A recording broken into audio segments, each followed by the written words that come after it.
Hello again everyone! So for today's video tayo ay magluluto na naman ng dynamite. Dynamite na sili. So ito yung mga ingredients: siling panigang, wrapper, at saka cheese. Ibalot lang natin. Ipasok yung cheese sa loob ng sili.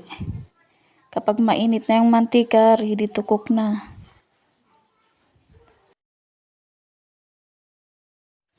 So, ito na guys yung mga naluto. Kuha lang tayo para pang merienda natin. Tikman natin kahit 3 piraso muna. So, tikman natin kung maganda pa pagkakaluto ng aking sister. Siya nga pala yung aking cook for today, ang aking sister na aming bunso.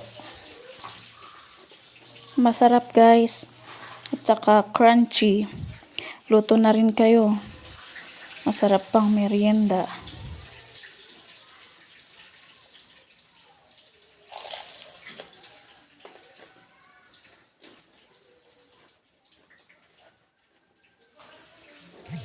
Ayun ang cheese. Very cheesy.